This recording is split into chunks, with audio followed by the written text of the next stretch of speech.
Morse in Charleston, South Carolina, host of The Interview Room with Chris McDonough. He's also a former homicide detective. Chris McDonough is with us.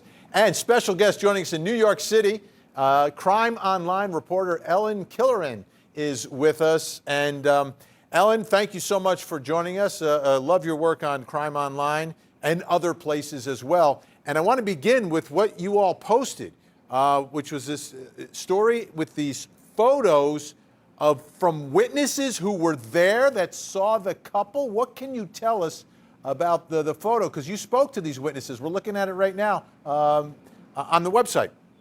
That's right.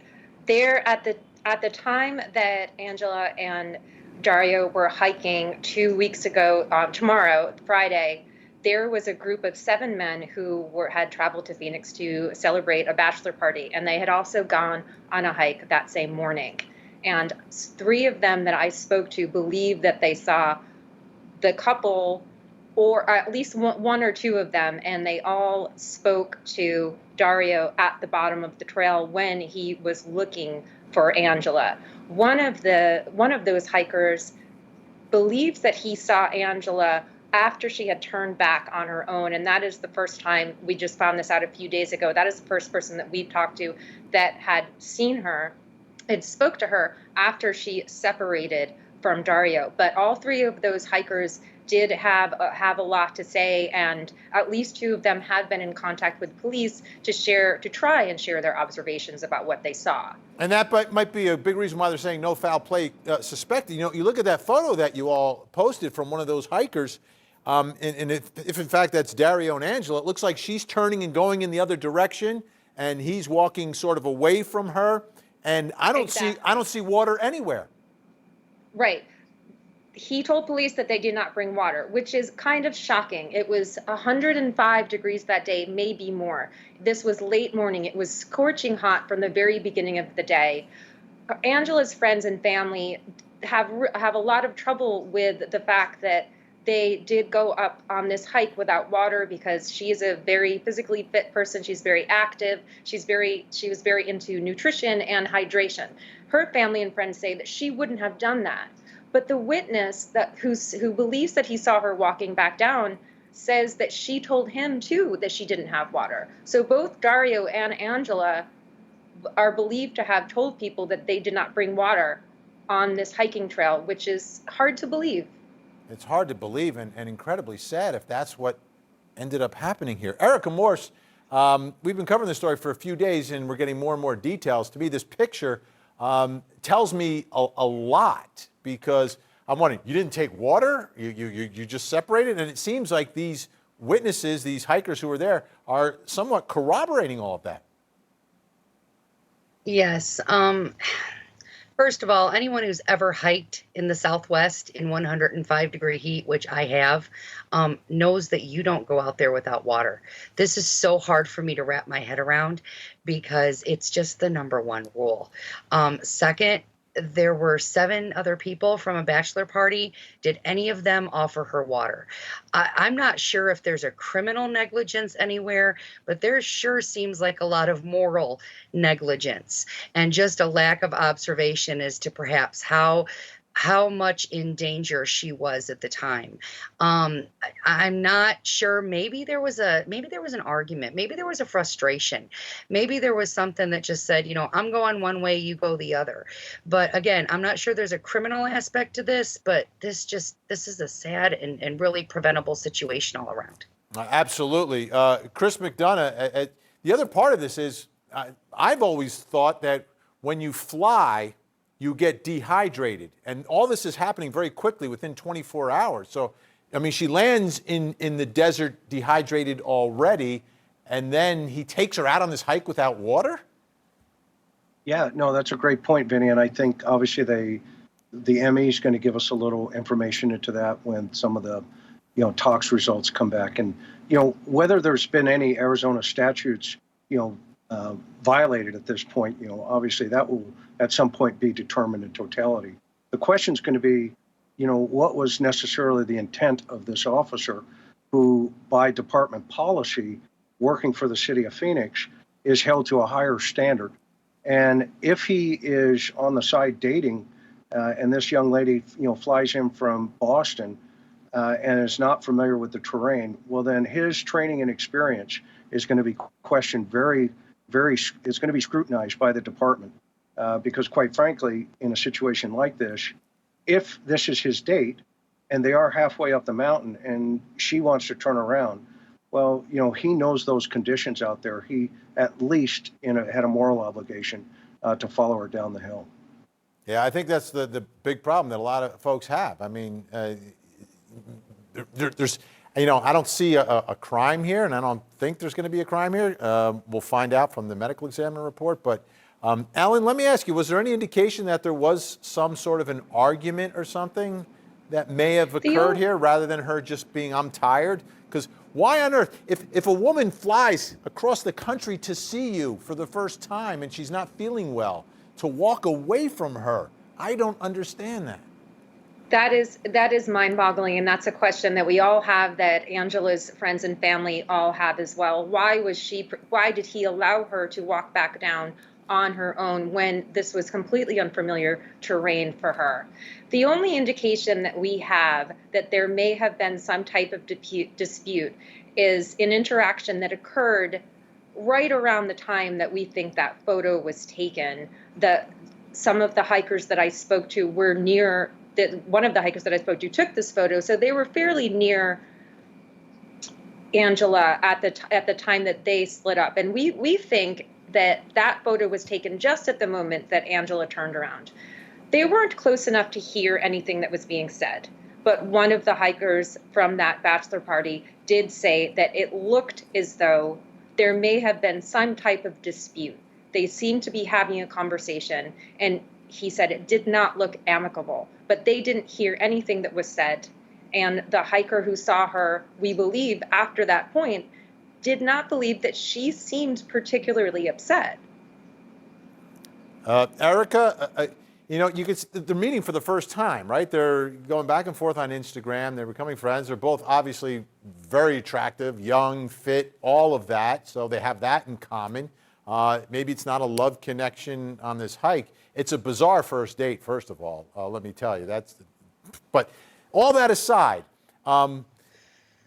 should there be, and I don't know how to put this.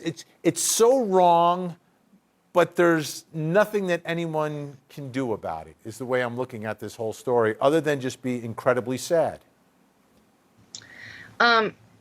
It feels like that. I think sometimes we think that police officers are infallible, and they're not. They're humans. And this man was, in all fairness, not in uniform at the time of this incident, of the time of this death. And I am not defending the choices that were made by any means. I'm usually pretty vocal about law enforcement if they make a mistake. But I have to look at the fact that we don't know what was happening on that mountain. We don't know if perhaps they got up there and realized there wasn't a love connection and decided just to part ways. Again, I'm still having a hard time just wrapping my head around the water aspect. But I think that this investigation has to be done thoroughly. He has, I believe, taken a leave of absence for work, and I think that will be scrutinized as well. Not the leave of absence, but just the choices that were made. Was he acting as an officer has been trained to act? It doesn't sound like it, but he is a human. He was on personal time, and if this was just an honest mistake, it was a really big one, and I really hope he learns from it. Yeah, absolutely. And again, no foul play suspected. And we'll keep an eye on it. If anything develops from the medical examiner report or any more information comes out, or if Ellen, in another article, unveils something else for us, of course, we will be on it. Ellen Killoran, thank you so much for joining us from Crime Online. Thank you. Erica and Chris are going to stay with us. When we come back, we're going to open up tonight's unsolved case file. Involves another young woman who's very fit. It's going for her routine job, but it was like 10 miles that she did all the time. She ends up getting shot and killed. But that was 5 years ago. Tonight, we're asking for your help to bring some justice to the family of Allie Rubin.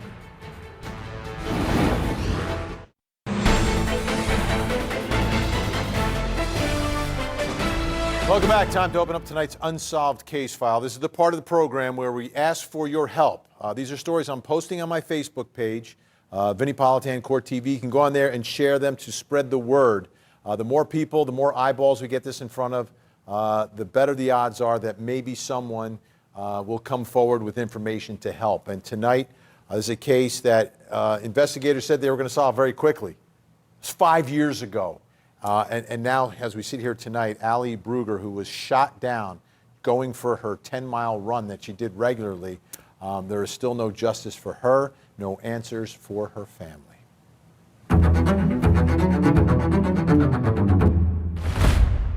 It went pow, pow, pow. There's a girl laying in my yard that just got shot a couple times. She got shot? Yes. Laying face down, she's bleeding all over the place. When gunshots tore through Tiny Rose Township on a sunny Saturday in July of 2016, time stopped for Nikki and Franz Brugger. It feels like it was yesterday. I think about it all the time. You will never get any closure. It will never be the same. The Bruggers' only child, Alexandra Brugger, who was known as Allie, was jogging on Fish Lake Road when someone murdered her. The route was part of her regular 10-mile run. Police say the killer or killers fired 4 shots, one of them fatally wounding the petite 31-year-old. That's the thing that haunts me, is the terror that she must have felt when that person pointed that shotgun at her. At the time, Michigan State Police said they believed they'd have the case solved quickly. We're pretty confident that we'll be able to have this sewn up within a couple days for sure. It appears that she probably knew the individual that was responsible for this. Detectives never ruled out the possibility the murder was random and say they've followed up on hundreds of tips. But for a while, some of the focus was on Allie's former boyfriend, who she had met while working as a nurse at Ascension Providence Hospital in Novi. He has denied killing her. And now Allie's parents are revealing information they've recently learned because they hope it can crack the case. The lead detective for the case, as well as the first lieutenant in that division, both told me the wrong information is out there. Allie did not know her killer. The Bruggers fear potential witnesses may have discounted details they noticed the day of the murder by assuming the killer was someone close to Allie. The shooter was a stranger. Allie did not know who pulled the trigger. It really changes the scenario from what they said in 2016 to calm the public, in my estimation. It maligned her character. Because when that happened, people would say, oh, what kind of girl was this? Who did she hang around with? They didn't know she was an RN. They didn't know she never drank, didn't do drugs.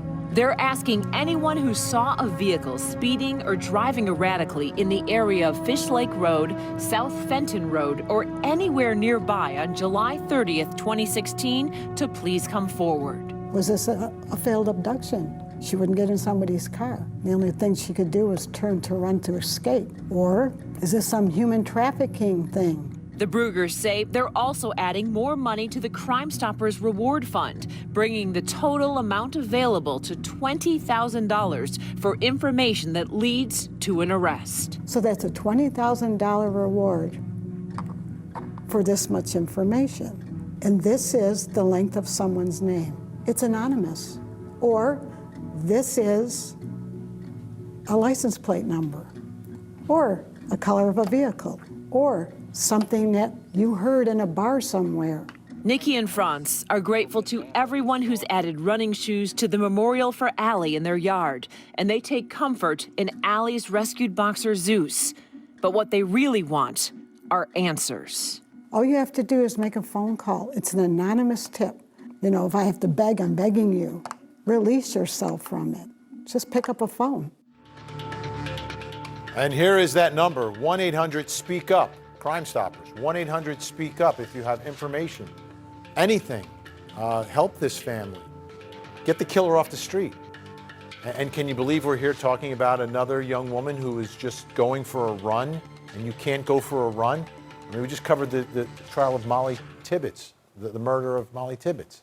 And now you have this other case, but this one hasn't been solved. No one's been held responsible. Still with us, private investigator Erica Morse and the host of The Interview Room and former homicide detective Chris McDonough with us. Also joining us now in Detroit, Michigan, investigative reporter with our great affiliate WXYZ doing all this reporting, Heather Catallo, great job. And in Holly, Michigan, special guest joining us by phone tonight, Allie's mom, Nikki Bruger, is with us. Nikki, let me begin with you, and on behalf of everyone here at Court TV and Closing Arguments, our deepest sympathies to you, your family. How are you doing 5 years later now? Well, thank you for having me on your program, and thank you for your kind words. How am I doing? For me, it's just like it happened yesterday.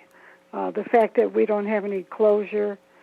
Allie was our only daughter, our only child. She was my best friend. She was my everything.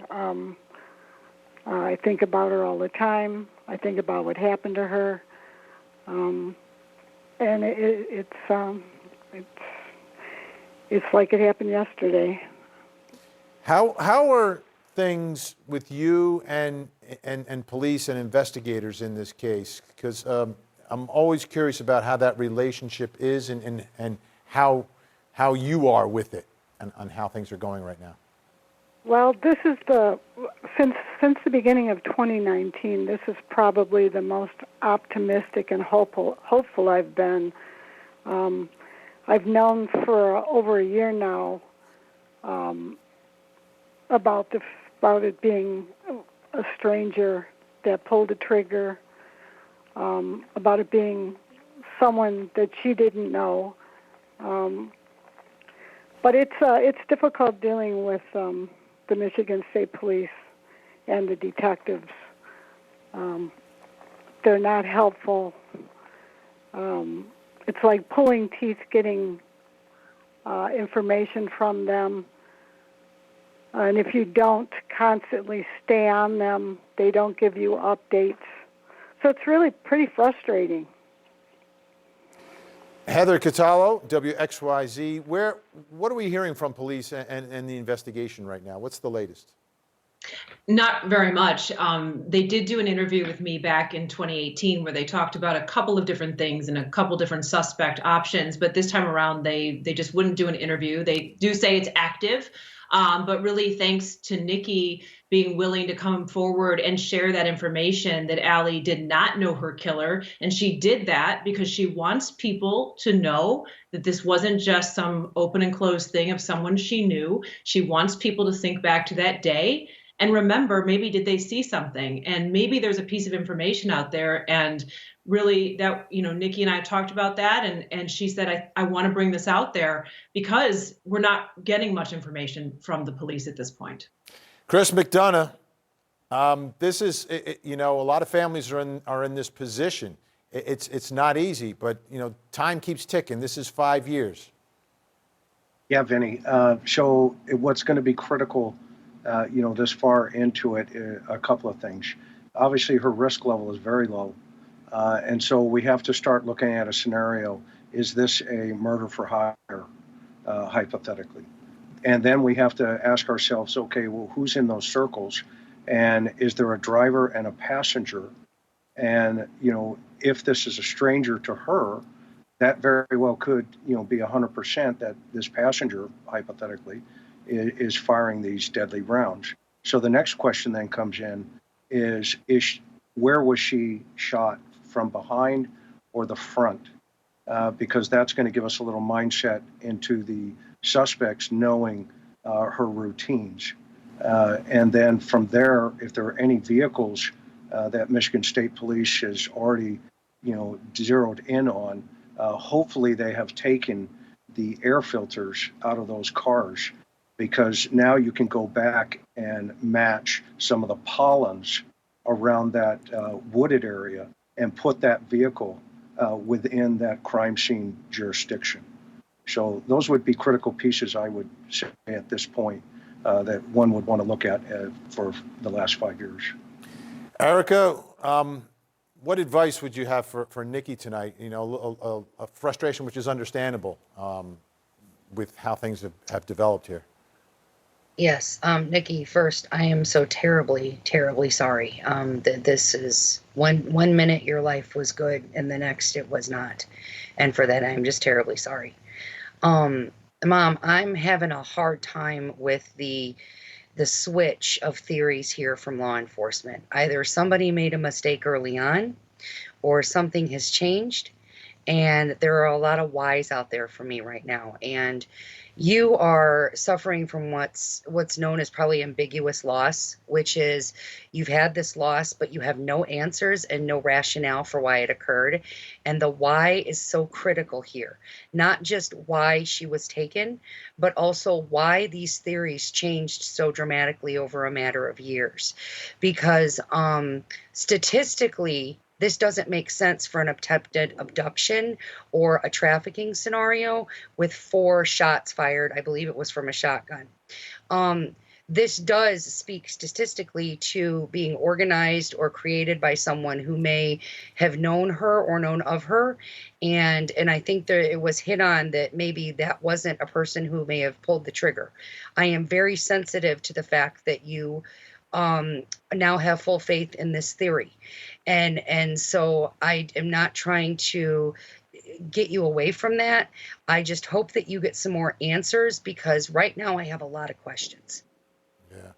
Well, Thank you. Nikki, this is what we're going to do, Nikki. We don't do stories once and then go away from them. Like our great affiliate WXYZ, we're committed to the story, and we will keep Allie's story on the air here at Closing Arguments. And we'll be calling you again. And someday, hopefully, when we speak, we'll be talking about someone getting arrested for this. Thank you. I appreciate that.